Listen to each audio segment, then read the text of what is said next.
হয়, এটা বিধ্বস্ত পথে আচলতে জ্বলা-কলা খুৱাইছে কাছমাৰী ধৰমপুৰ অঞ্চলৰ গাঁওবাসীক। মই পোনপ্ৰথমে পথটোৰ দৃশ্যাংশ মই সতীৰ্থক দেখুৱাবলৈ অনুৰোধ জনাইছোঁ, যিহেতু এই ধৰমপুৰ অঞ্চলৰ গাঁওবাসী আচলতে বিভিন্ন ধৰণৰ যাতায়াতৰ ক্ষেত্ৰত আচলতে দুৰ্ভোগ ভুগিবলগীয়া হৈছে, কিয়নো এই পথছোৱা আচলতে দীৰ্ঘদিন ধৰি চৰকাৰে কোনো ধৰণৰ মেৰামতিৰ ক্ষেত্ৰতেই হওক বা নিৰ্মাণৰ ক্ষেত্ৰত আচলতে কোনো গুৰুত্ব প্ৰদান নকৰাৰ ফলত আচলতে পথটো জহি খহি যোৱাৰ উপক্ৰম হৈছে। এই মুহূৰ্তত মই দেখুৱাইছোঁ, এইটো হৈছে কাছমাৰী ধৰমপুৰ গাঁৱৰ একমাত্ৰ এইটো পথ। ইয়াত যিহেতু যাতায়াতৰ ক্ষেত্ৰতেই হওক বা ছাত্ৰ ছাত্ৰীসকল স্কুল অহা যোৱাৰ ক্ষেত্ৰতে হওক যথেষ্ট দুৰ্ভোগ ভুগিবলগীয়া হৈছে।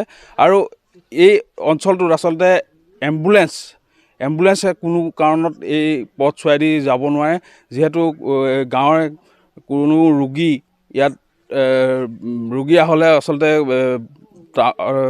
নগৰলৈ নিয়াৰ ক্ষেত্ৰত আচলতে যথেষ্ট অসুবিধাৰ সন্মুখীন হয়। স্থানীয় ৰাইজ আছে মোৰ সৈতে, মই তেখেতসকলৰ পৰা পোনে জানিবলৈ চেষ্টা কৰিম। আচলতে এই পথছোৱা নিৰ্মাণৰ ক্ষেত্ৰত আচলতে আপোনালোকে চৰকাৰৰ লগত যোগাযোগ কৰিছিলে নে? হয়, আমি চৰকাৰক আপোনাৰ প্ৰায় 30খনমান এপ্লিকেশ্যন দিয়া হ'ল।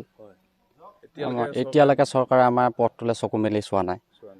এখন এম্বুলেঞ্চ আনিবলৈও আমি বিয়া কৰোৱা প্ৰায় 2-3 কিলোমিটাৰ আঁতৰত আমি ৰোগী থৈ আহিব লগা হয়, এম্বুলেঞ্চ নোসোমায়। ছাত্ৰ ছাত্ৰীৰ বহুত প্ৰব্লেম। তেনেকুৱা ব্যৱসায়ত আপোনাৰ আমি খেতি বাতি কৰোঁ, পৰি ধৰি আমি বজাৰলৈ যাব লগা হয়। তেনেকুৱা কোনো গুৰুত্বই দিয়া নাই। পঞ্চায়তৰ লগতো যোগাযোগ ডাইৰেক্ট আমি আমাৰ সমষ্টি গোলাঘাট সমষ্টিৰ বাইদেউ অজন্তা নিয়োগ বাইদেউকো আমি এপ্লিকেশ্যন বহুত দিলোঁ। এতিয়ালৈকে আমাক একো, সদায় আশাই দিয়ে, ইলেকশ্যন আহিব আশা দিয়ে, আপোনাৰ ইলেকশ্যনৰ পিছত বনাই দিম, তাৰপৰা পাহৰি থাকে, তেনেকুৱা কথা। আৰু এগৰাকী ইয়াৰ স্থানীয় লোক আছে, মই আপোনাৰ কাষলৈ আহিছোঁ। কি ক'ব, পথটো যিহেতু যথেষ্ট বেয়া দেখিছোঁ, কি ক'ব? হয়, মই পোনপ্ৰথমে অসম চৰকাৰক অনুৰোধ জনাইছোঁ, আমাৰ এইটো পথত এতিয়া বহুত অসুবিধা হয়। এজাক বৰষুণে আমাৰ 10-15 দিনলৈ আমাৰ অসুবিধা হয়। ল'ৰা ছোৱালী স্কুল যাব নোৱাৰে। আপোনাৰ 7 দিনৰ ভিতৰত 4 দিনো স্কুল যাবলগীয়া হয়। ল'ৰা ছোৱালী অসুবিধা যাবলৈ, বেমাৰী ৰোগী এজন আমি নিব নোৱাৰোঁ, গাড়ী নোসোমায়, কিবা নোসোমায়, তাতে মৃত্যুৰ মুখত পৰিবলগীয়া হয়। আমি অসম চৰকাৰক এটাই অনুৰোধ জনাইছোঁ যে আমাৰ মেৰামতি অলপ কৰি দিব লাগে। অজন্তা বাইদেউকো আমি যথেষ্ট আমাৰ ৰাইজে দিয়া হৈছে, নাই আজিলৈকে একো খা খবৰ নাই। পঞ্চায়তটো আমি যোগাযোগ কৰিছোঁ, আজিলৈকে কোনো। আমি অসম চৰকাৰক এটাই অনুৰোধ জনাইছোঁ, আমাক অতি সোনকালে ৰাস্তাটো যেনে আমাক মেৰামতি কৰি দিয়ে।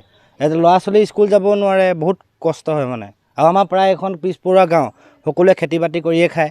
বজাৰলৈ সামগ্ৰী নিবলৈ অসুবিধা হয়, গাড়ী নোসোমায়, চাইকেলত নিব লগা হয়। সেয়া অসম চৰকাৰক অনুৰোধ জনাইছোঁ।